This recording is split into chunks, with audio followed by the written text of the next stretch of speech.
Morning, everyone. Thank you for having me. So I have the lingo right. BA is business administration. Is that correct? How many business administration majors? And AC is accounting, right? Any accounting majors? A couple handfuls. Others? Economics over here, right? Good. Welcome. Well, thanks for having me. It's great to be here. I warned our AV guy I am a pacer. So I will be walking around. I'll try not to wear out these tiles and raise your tuition with the need for a new floor, but I will be moving around quite a bit. It's a pleasure to be here, and really a pleasure not to be speaking about tax reform, which is what I've been doing for the last 5 weeks since December 22nd. It's a nice getaway to be able to talk about our firm and talk about leadership, and hopefully you guys will get something out of this. I do have time at the end for questions and answers, but if there's anything that you want to ask relative to the presentation during it, just raise your hand and we'll stop. I think I have a little bit of cushion of time in here to address questions as we go along. What I'm going to do is give you a snapshot of our firm, RKL, and where we are today and where we were 10 years ago. But really the presentation is about the journey to get there and how our firm has had to adapt and transform and evolve, and really the lessons in there about the need in all business owners and employees to do that same for your career and for your businesses, to transform and to evolve. And we're going to focus on some of the external factors that have caused us to do that, and maybe raise some awareness for you of some of those things that you need to think about in your business. Anybody familiar with RKL, with our firm? A couple folks. What's RKL? Can you? It's a local accounting firm in York County. Local accounting firm in York. Anybody, who else? What do you know about RKL? So it's primarily accounting, but it also has wealth management. Good, good. Accounting firm, wealth management. I think I'm going to change your mind about that a little bit over the course of the presentation today. My role at the firm, I wear several hats. I'm currently our tax services line leader, which means I'm responsible for the growth and development of our tax department, which is 115 people this time of year, across 4 really main locations: Harrisburg, York, Lancaster, and Reading are our 4 main CPA firm locations. I also serve on our board of directors for the firm. I served as board chair for the last 3 years and learned a lot through both of those leadership positions. But really the place where I've learned the most, very honestly, is through my interactions with my clients. I mean, the thing I love about this business is you get to work with entrepreneurs and you're with business leaders all the time, sitting in their boardrooms, learning, what's stressing them and what moves they're making their business, and then taking that back to how we improve our firm based on what we're learning from our clientele. Oh, okay.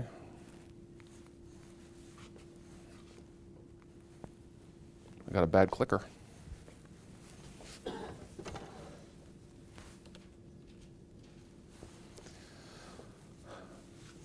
little bit you probably don't know about our firm. We're nationally recognized professional services firm, 450 people, which makes us the 65th largest firm in the United States.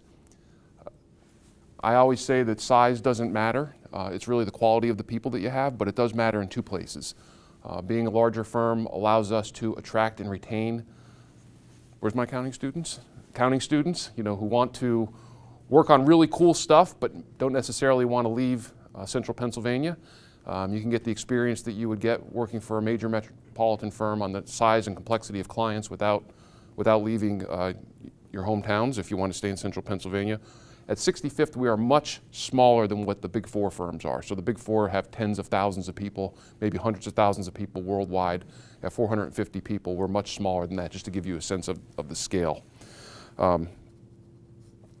Most of our 450 people are in central Pennsylvania, although as you'll see later, we have some national practices. There's actually 4 businesses within RKL. There's the CPA and consulting firm that you see on top. We have a totally separate entity called RKL eSolutions, which is an IT firm. And they do ERP systems for manufacturers, accounting ERP systems, Sage and Intact, I believe they're 2 main products. We have a investment banking M&A advisory firm, RKL Capital Advisors. They do success-based fee work, so if someone wants to sell their business, they'll go and do a prospectus and a marketing book and take it out to market. And if they sell the business, they get a commission on what they sell it for. And then of course our wealth management practice that someone referred to. We currently have $1 billion under management at RKL Wealth Management. That's a big number. That's a pretty significant wealth management firm. The thing you don't see in here is within the CPA firm, we have various departments in there. We have tax, we have audit, we have small business, but we do a lot of other really neat stuff there. We have industrial engineers on staff that do process improvement work for our clients. We have nurses. I have a partner that's a nurse because we have a senior living consulting practice. We have a medical billing practice. We have valuation work that we do. We have HR consulting work that we do. All that is, I point out as part of this presentation, is intentional. And we'll start out by talking about this quote from Charles Darwin. It's not the strongest of the species that survives, nor the most intelligent, but the one most responsive to change. Look, this isn't new information, right? Charles Darwin wrote this whenever Charles Darwin lived 140 years ago. The thing I want you to take away from my presentation today is what I've noticed in the last 10 years, and what's alarming to me is the pace of that change in business has been astronomical.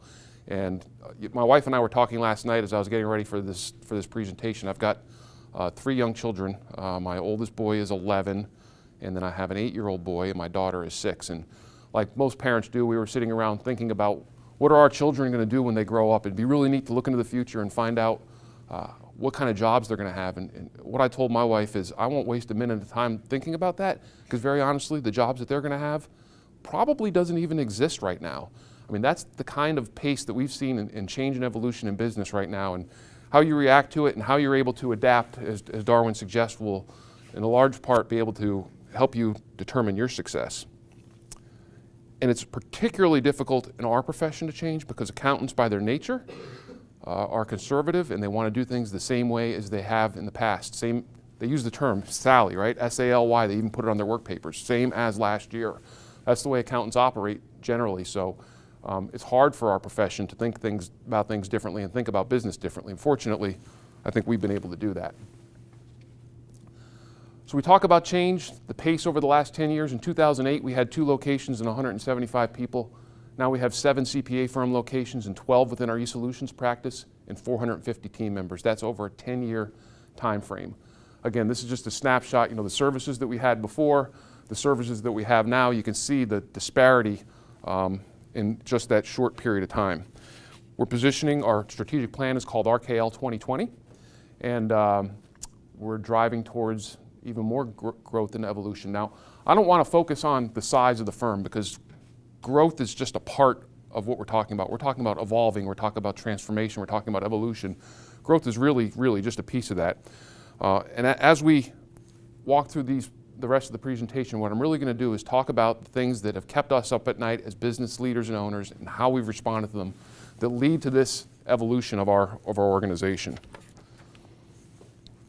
And we'll go through these one by one, but here are some examples. What keeps CPA firm leaders up at night? Our staffing, our succession, adapting to technologies. Achieving steady growth, like I mentioned, is just one part of evolution. Privacy and security and changing business model. I can probably list another half a dozen here, but these are the ones that have really driven us to be introspective about our firm and our business and make the changes that we need to make to adapt and evolve. Okay, a fast-growing workforce is a challenge for any business. One thing you probably don't know about the CPA profession is that the turnover rate in our profession is 25% a year. So every year we turn over a quarter of the people that we hire. It's expected, it's anticipated, we plan for it. Our firm has been a little more fortunate. We're closer to 10 or 15%. But what ends up happening is we hire people. First couple years, they garner incredible skills. We have good training programs. They learn a lot of stuff. They get to meet a lot of clients. And then 3 or 4 years in, they get tired of working the tax season hours or whatever the case may be. And they've got a lot of skills that are marketable. And a lot of our people get hired by our clients. And we nod and smile and say congratulations. We're really not happy about it, but we have to act happy about it. It helps deepen our relationship with those customers. But it means we have to hire new people. But the point is, to get from 175 to 450 isn't hiring 225 people. We had to hire hundreds more than that because of the turnover just to get to that 450 number where we stand today. It's what I call a hiring treadmill. We're going to onboard 60 new people this year, and we onboarded 60 last year and the 60 before, so that's internships, that's staff people, that's seasonal folks. But again, that valuable skills and knowledge is marketable. Now, we'll talk a little bit later about Generation Y as well, but what we found is we're also losing people to other professions. And I forget what the statistic is that millennials will change careers, right, 9 times or 10 times in their life. So someone will come out with a 4-year accounting degree, we'll hire them, and 2 years later they were going to leave the firm to go into photography or graphic design. You know, there's nothing we can really fight against. There's nothing we can do about that, but it's reality, and we've got a plan for it. Not only is it the numbers of hiring, but the disparity within the workforce of the generational composition of our team. You know, we've got mostly, if you're hiring 60 people out of college every year, right, you're going to hire Generation Z and Generation Y folks. I guess I'm technically in Generation X, but we still have 31% of our workforce in 2015 were baby boomers, and we even have traditionalists within our firm. It causes a neat dynamic within the organization because, you know, I can communicate. If I'm a Generation X person, I've studied and learned about baby boomers, and I've studied and learned about Generation Y, and I've learned to communicate with them in a certain way. But this bridge from traditionalist to Generation Z sometimes we find is too far, right? The way people do work, the way they think about business is totally different from folks born in 1935 to folks that were born in 2000, 2005. They have different value systems sometimes. You know, I could do an entire presentation on Workforce 2020, but what we've done is really study the folks that we're hiring because we want to learn from them. We want to be able to attract them. We want to be able to retain them, and to do that, we have to adapt and change to the ways the millennials view the world.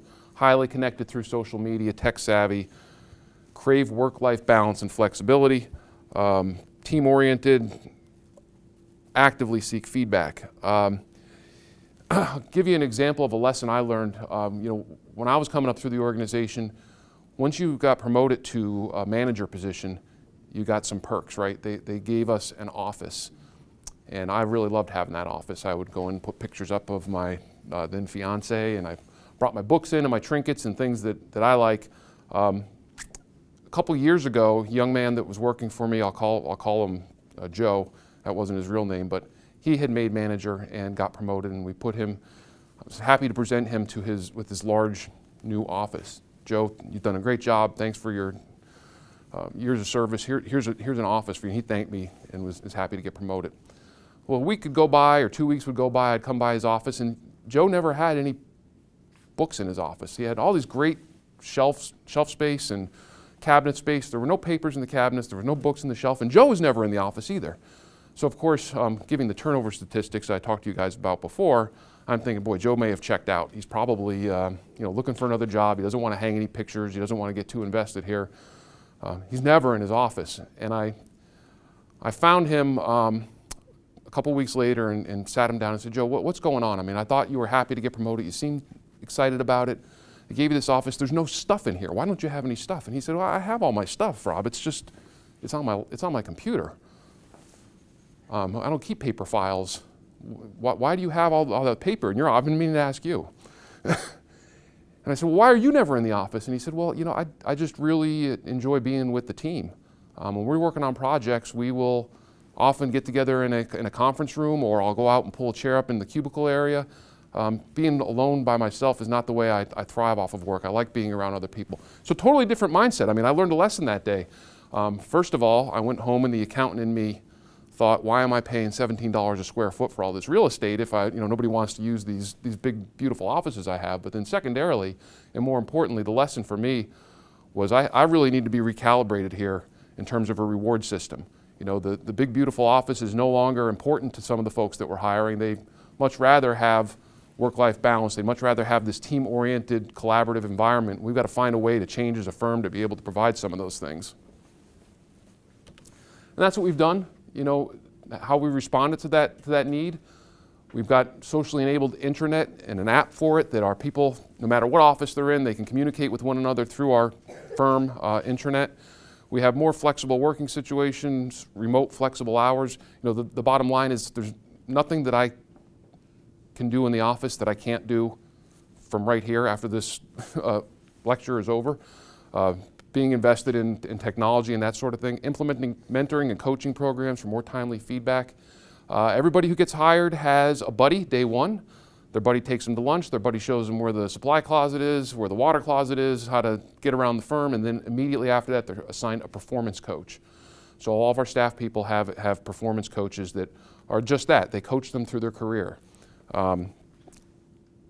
Twice a year evaluations cycle plus a engagement evaluation for any engagement over 40 hours.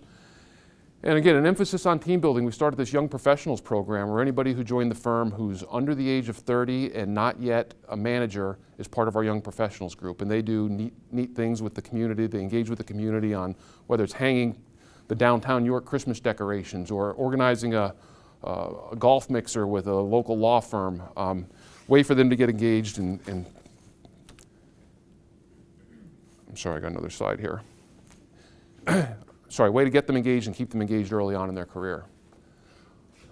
Yeah, we've enhanced our communication structure, our onboarding, employee satisfaction surveys, and hiring the right people. Going through, even though we hire 60 people a year, we spend a lot of time vetting them and making sure we're getting the right people in our firm that are highly motivated and intrinsically motivated. Second challenge that we've been facing, as all businesses are, succession. Just some statistics there. As that baby boomer generation moves into retirement, there's a lot of gap there with people coming up in the organization. And what makes it really challenging in our profession, I'd say it's even more challenging than it is in most businesses, is the type of people that we hire. So every year I call Terry Rippertella, right? And I'm like, Terry, we're coming out, we need some staff accountants. I want some good, diligent, hardworking, focused, quiet, analytical people to come and work in our tax department. And do you have anybody in mind? Of course, Terry dutifully says all of our students are well qualified to work for you, Rob, and we'd love to have you come out and interview them. And she's usually right.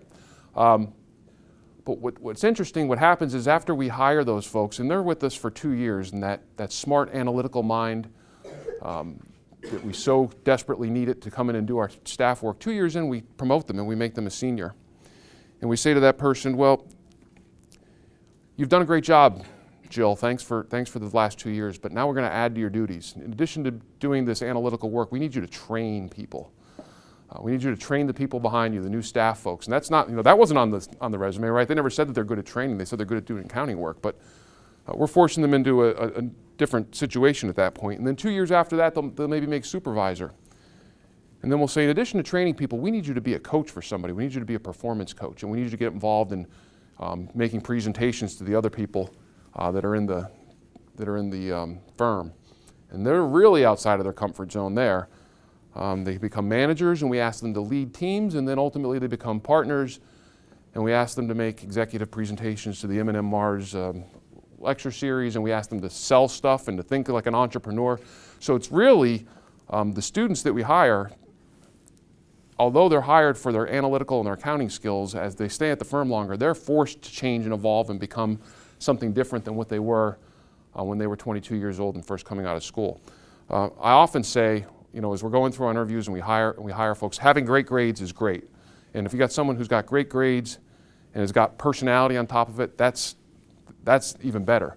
But often if we're down to two candidates and one of them is a straight A student, but doesn't show much in terms of charisma or personality or leadership versus a good student that's not a straight A student, but a good student that shows some fight and some grit and some activity and some leadership, we'll often lean towards that second student, because we know, although the first one's going to come out guns blazing in the first couple of years in our firm, by year 3 or year 4, some of the other intangible skills those other students have might suit us better. So if you are one of those students, don't give up on your hiring in your interviews, because there are firms that are looking for people that have smart kids that have other skills. In order to help folks along that journey, we provide opportunities of varied experiences. We have a 4-year training program. The time you start with the firm, you're going to get the same curriculum as everybody else that starts, and you'll be expected to know the stuff that everybody else is expected to know. Beyond that, then we have external training. We send people to the Upstream Academy, which is a firm development tool. One of the things about our profession is 15 to 20, the previous generation, it used to take 15 to 20 years to make partner in a CPA firm. My youngest partner is 30 years old.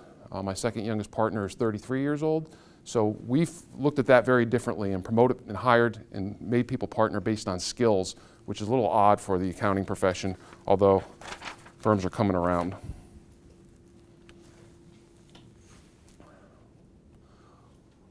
The third thing I wanted to talk about that caused us to evolve is the evolution of technology.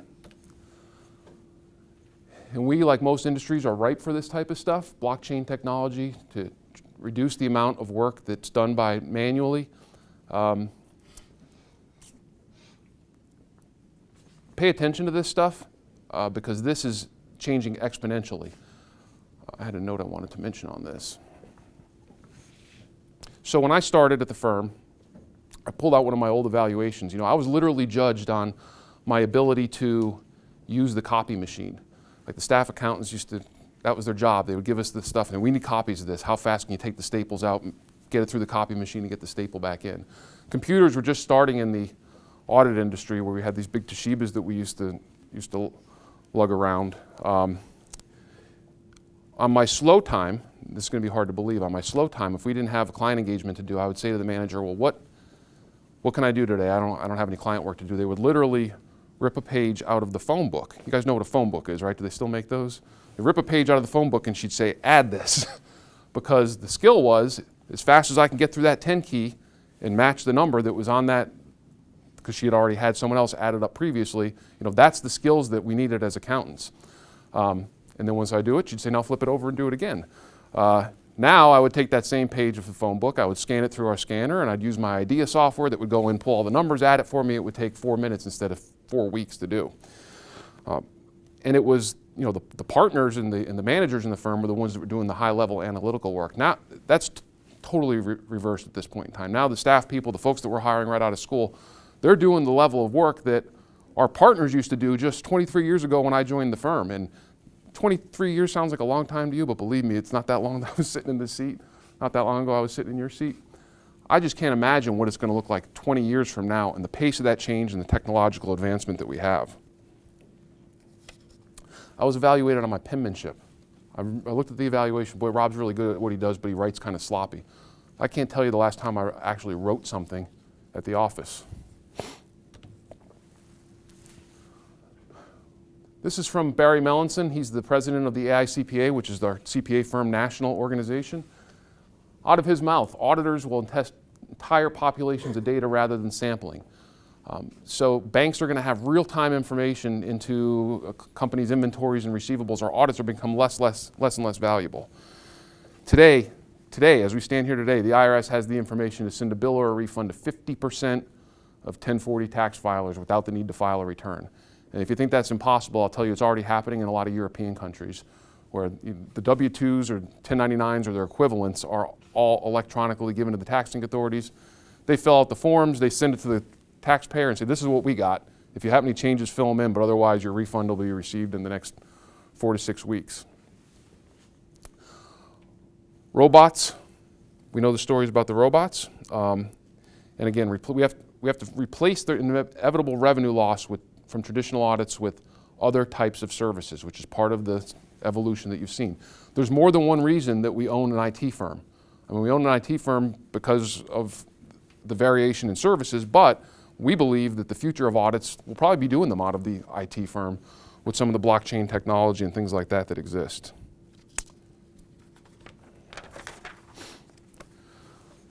Carl Benedict and Michelle Osborne, September of 2013, they said in the next 15 years from 2013, they ranked jobs on the percent of being automated. Tax preparers have a 98.7% chance of being automated. Accountants and auditors, 93.5% chance. Now, President Trump may have slowed that down a little bit with the new tax reform bill because there's a lot of really complicated really complicated things in there. I had a meeting with the client earlier this week, and I said to him at the end, how's a robot going to have this meeting with you? So I don't know how, I think it's coming. I don't know if 15 years from 2013 is the right number, but we're paying attention to this stuff and we're making the changes that we need to. You've all seen the statistics, right? Like the largest transportation company in the world is Uber. It owns no cars. The largest real estate company in the world is Airbnb. It owns no real estate. And you can go through example, example, example. How is this technological disruption going to affect our profession? We don't know for certain, but we know that it is, and we're evolving to prevent that from happening.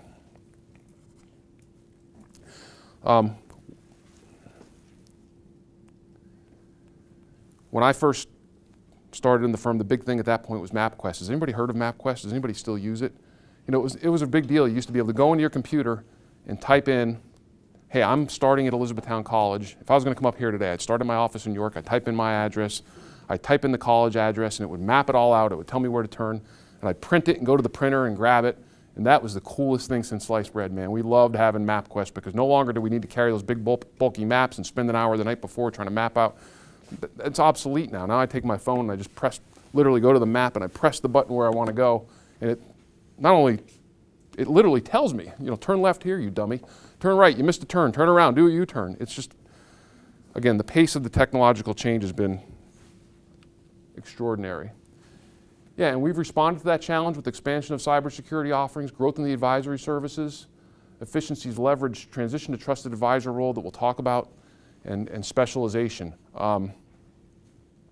Industry groups, construction and real estate, manufacturing and distribution, government, not-for-profit, senior living consulting, getting really, really in-depth in some of those areas in the specialization so that we can fend off the technology and be able to provide advice that goes beyond the traditional tax and accounting advice. We talked about growth being a part of evolution, but not evolution itself. Businesses want to maintain a brand, they want to retain their customers, they want to grow their top line. Our business is no different. One of the areas that I practice heavily in is in the mergers and acquisitions area, so clients that want to buy businesses, clients that want to sell businesses. I wouldn't say I've done hundreds of transactions, but I've done multiple dozens of them, and a lot recently. Here's the deal, like nobody buys a business because they want to do exactly what that business has done before. Usually the buyers, whether it be the next generation management team, somebody external, private equity group, they look at a business and think, you've got a great model, but we can do better if only we invest more capital, more intellectual capital, more advantageous financing terms, access to, you know, our other relationships. There's something that they want to do, that they can do, that they want to do more and different than the previous owners did to grow the business. Because if you don't do that, the math doesn't work, right? You don't have growth for the sake of growth, but if I'm a partner in an accounting firm and I'm ready to retire, I want the person coming in to buy my practice, and they're not going to want to pay me and still have money to pay themselves. They won't be able to do that in the same revenue stream. They'll have to grow it. So growth is important. And you need to do both. You need to have a good product and good services and a good brand in the community, and we think we have that. You know, some of the things that we've done, multidisciplinary expertise. We talked about the service specialization, tax specialists. When I first started, everybody did everything. Your auditor was your tax guy, was your small business guy, was your litigation guy, was your valuation guy, was your fraud guy.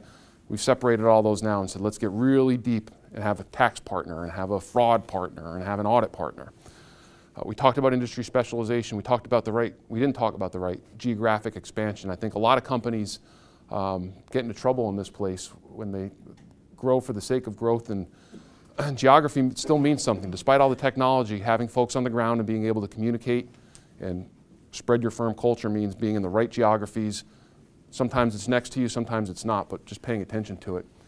And then a business development culture, you know, finding, training people to be helpers of clients. We have a full-time partner who does nothing but business development. That's unusual for an accounting profession, but it's worked well for us. He understands our firm's value proposition. He can open doors for us and then get the horses in there to do the actual work. We've got several people that work for him as well that are non-partners, that their sole job is to be on the ground in the marketplace, developing relationships and creating opportunities for the firm. The next challenge is privacy and security. Again, some quotes from Cybint News here. Anybody who practices in tax has had to make the call that I had to make last year when we electronically file a taxpayer's return and it gets rejected by the IRS. And it gets rejected because the IRS says that Social Security number has already been used on a tax return that was filed earlier this year. And you got to call the client and say, hey, Jane, this is what happened. Your tax return was rejected, and that can mean a couple different things. It could mean that someone else filed the return and put the wrong Social Security number on it. It could mean that your ex-husband already claimed your child as a dependent and you're not eligible to claim him this year. But that's not probably what it means. Probably what it means is that your identity had been hacked at some point over the last year and someone filed a return with a refund under your ID number. That happens hundreds of times in every firm across the country. And it's not the accounting firm's fault, it's because somebody's records were compromised. It doesn't make clients very happy. But it's really critical in our profession because our people have access to literally a client's entire financial information. They have their tax returns, their Social Security numbers, their personal financial statements, their bank statements very often. So, our people are trusted with a lot of information, and it only takes one hitting the wrong button, emailing the tax return to the wrong place, posting the wrong thing on a social media site that'll ruin our entire reputation. So we have to be very, very, very diligent about it. We take it very seriously. Again, we have our cybersecurity team and our IT group, but you've got to be vigilant because, we talked about the different people in the organization across the generations, like that baby boomer generation. Most of those folks like to tell stories about, back in the day when I wanted a loan from the bank, I just made a phone call and, I literally stopped to sign the papers for the car loan in the car that I had already bought. We did it on a handshake and a wink and a nod, and I miss those old days. Those days aren't coming back, and trying to convince a lot of our folks that you can't just email this stuff off and you can't just do it. Your client might request you to do it, but we can't just do it. We have to have some quality control in place to keep things from going haywire there, or something getting emailed to the wrong place, or someone phishing and getting information that they're not entitled to, because again, it only takes one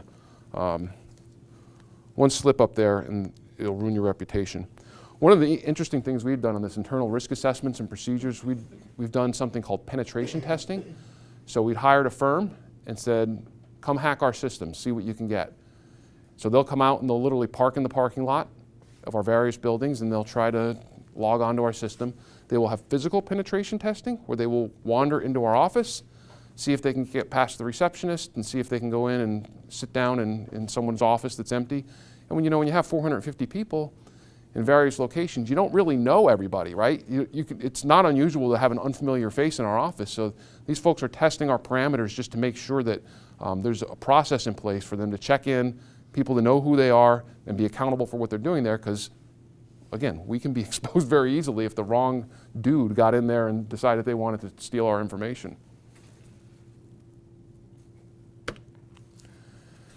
And all of this really leads to the changing business model. The commoditization of the products that we offer has been extraordinary. I can do a tax return and 3 of you can do a tax return, and we can all bring it and put it on a client's desk, and that client cannot determine any difference between those tax returns. One might be right, 3 might be wrong, 4 might be the same, but the perception from the client standpoint is quality and timely service is expected, and the fact that it's accurate is expected. We got to differentiate ourselves differently. We got to do it on service, we've got to do it on growth and advisory, because our other products are very much commoditized at this point. I love this slide from Sam Allred, who's the director of the Upstream Academy. I used this with his permission today. He talks a lot about the accounting profession being trusted historians. Our job was always to, at the end of the year, do the tax return and the financial statements, and you sit down with the client and you talk about everything that happened last year. Well, here's where you'll see where this happened and that happened throughout your cash flow statement, et cetera. And we spent our time looking at the past 12 months. Yeah, we answered the phone when they called and we were a sounding board, but pretty much we performed the same services year after year. You can literally, when you were wrapping up the audit from one year, set the appointment for the next year. We'll come out in February again next year. Hey, see you then. not willing to be vulnerable, and then running the meter, charging for every 6-minute interval or whatever the case may be in the firm. But we're trying to move into this trusted advisor role where you become proactive. We're spending time with our clients looking forward, not backward. Sam says that the first thing he does at the beginning of every year, he gets out his calendar, he calls his 5 biggest clients, and he says, when are your board meetings this year? I want to make sure that I'm there. Not only to learn and develop like we talked about at the beginning, but so they can be that forward-looking, trusted advisor.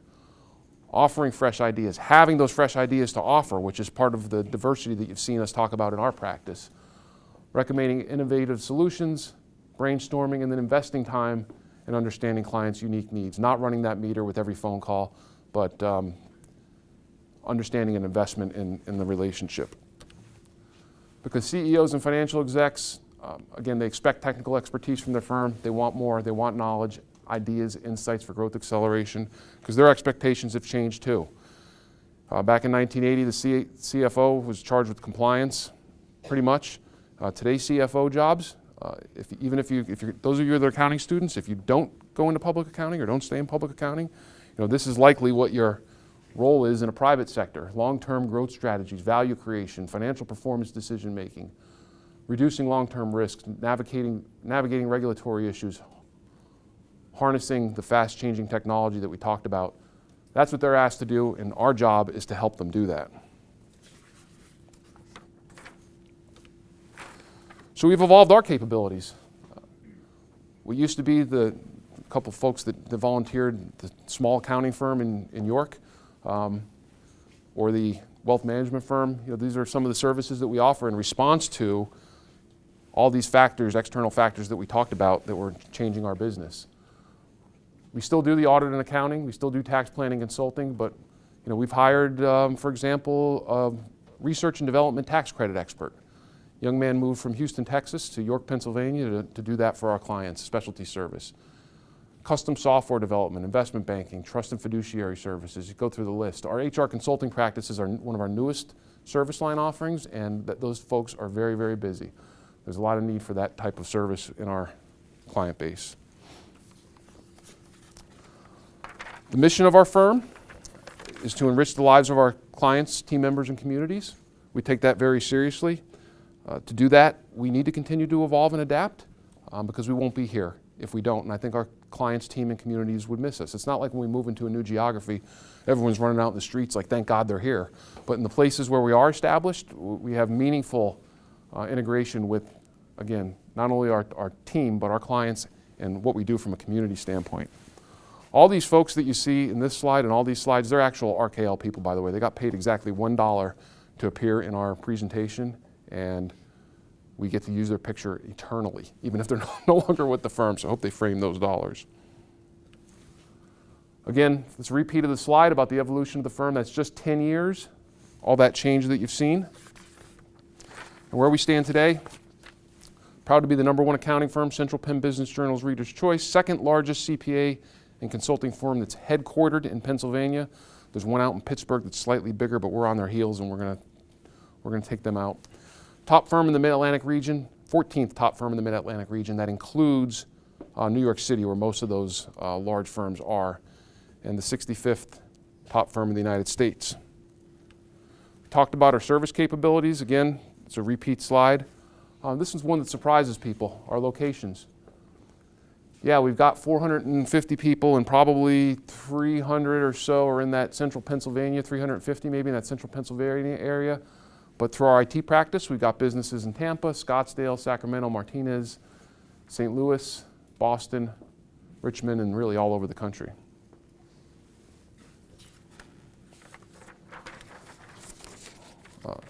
From a student standpoint, we believe we offer meaningful career and internships experiences, diverse experiences, growth-focused performance. We believe we're on cutting edge, world-class learning and development.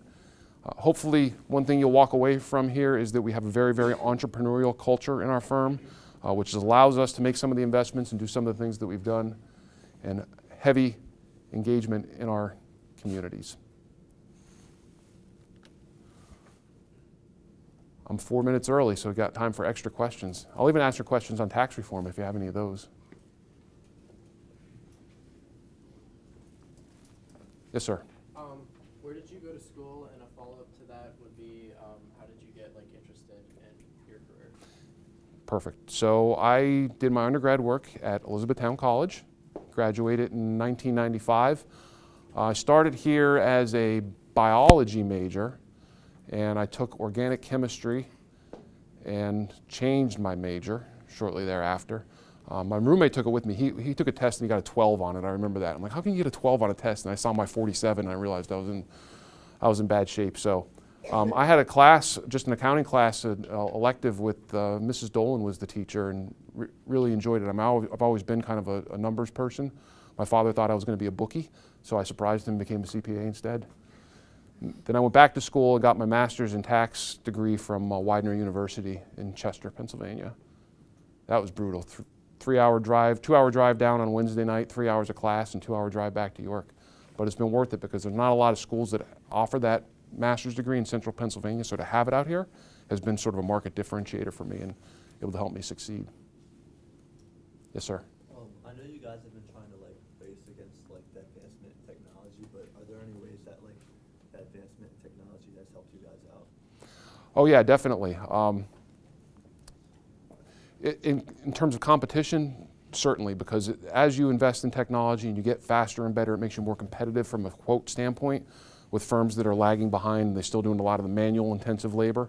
While we've done it more as a protective measure, it has definitely helped us from a competitive standpoint to be able to price things more efficiently than maybe some of our competitors have.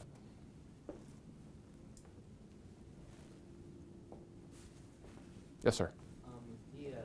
With the change in technology and automation and things like that, do you think that a lot of the roles of the role of accountants in business will change, evolve a lot? Yeah, so the question is, with the change in technology, do I think the roles of accountants in business will change? And the answer to that is absolutely, and hopefully you saw some of that in some of the presentation today.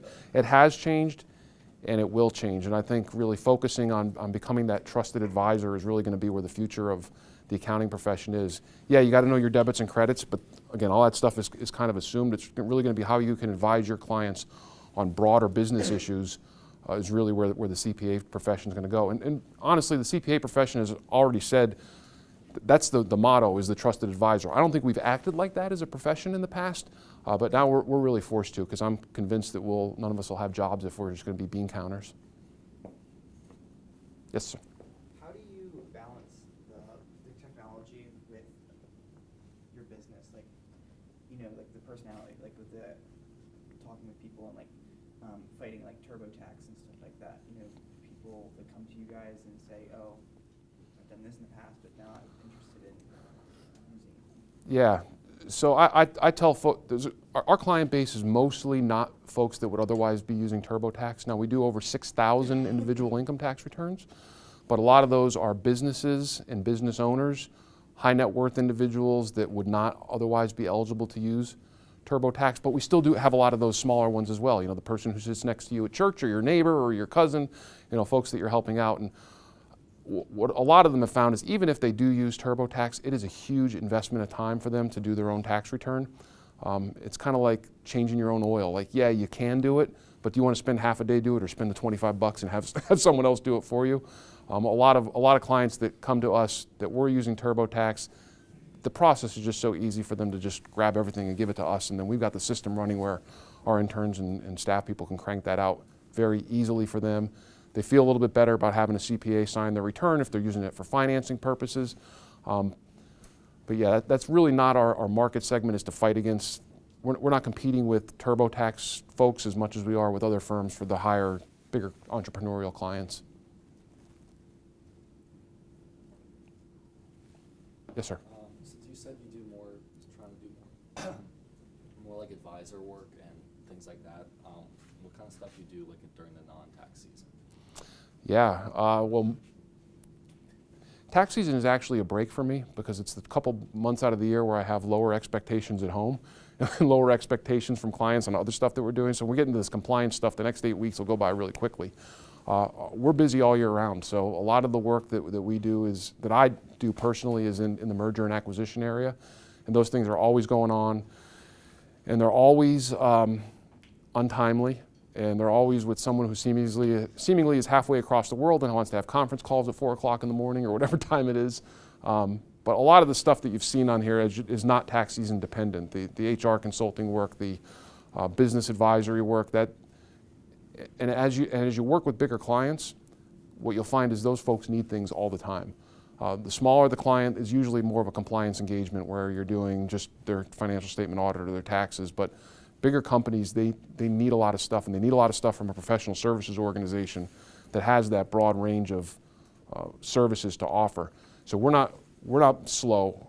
I can't tell you the last time we've been slow. I mean, I often say that work-life balance has evolved into becoming, just really enjoying what you're doing and having flexibility in when you can do it. And we have both of those things, but we work hard.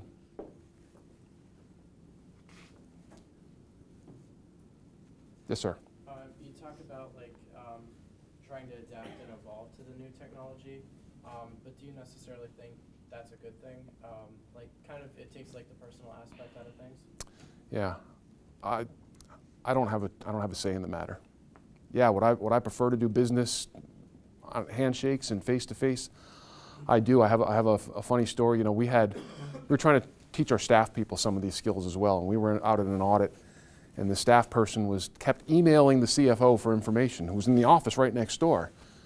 And I said, Sarah, you got to stop sending emails. Get up and go and talk to this gentleman, because this is how you're going to develop these interpersonal skills.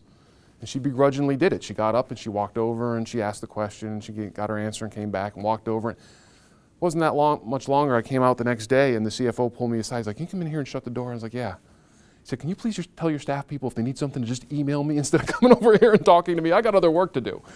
So again, changing my mindset to saying we got to respond to what our clients want. Sometimes our clients want that technological connection more so than the personal connection. But we try to set those ground rules up front when we have a new engagement. How do you prefer to be communicated with? What's your expectation there? But I don't personally think that all the technology is a great thing. But I don't get a say in that matter. There's nothing really we can do about it. We can evolve and adapt to it, or we can become photographers. Yes? You said you attended Elizabethtown. How much is the business department campus changed since you graduated? Tremendously. It's hard to believe. I graduated in 1995. This building wasn't even here. I was just talking to the folks before we started about the classroom layout that you guys have is incredible.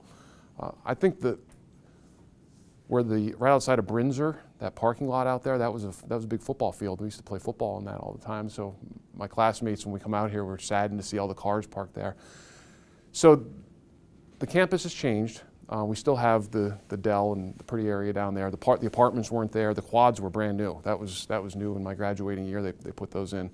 I think the business department has done a great job in developing the reputation and enhancing the reputation of the school and of the department. And I'm proud to say that I'm a graduate of Elizabethtown. Because of what's been going on here in the accounting and the business department, it carries a really good reputation. Yes, sir. Do you think will last in the future, or will we all be replaced by machines? No, I don't think we'll all be replaced by machines, but I think that we've got to adapt and change. I mean, the interesting thing in talking with my clients with the latest tax reform bill, they're talking about, the ability to deduct stuff that they're doing and how it's going to accelerate their business growth. And the interesting point they made is something's got to break, because right now I can't hire enough people. Like, the unemployment rate is already historically low, and I'm trying to grow my business. Where am I going to find qualified people to do this work? And maybe some of this growth is going to accelerate this investment in technology. I don't think our jobs are going to go away. I just think they will be different. I think that we've got to be prepared for that, to think differently and do things differently. But there's always going to be a human aspect of what we do. We were with the family just earlier this week talking about succession planning and 3 children in the business and who's the best to run it and how are we going to break it to the family, how are we going to have the family meeting, who's going to get voting shares, who's going to get non-voting shares. Like, a computer's not going to have that conversation, right? I'm going to have that conversation, or you're going to have that conversation. But the mundane calculation stuff, yeah, that's going to go away.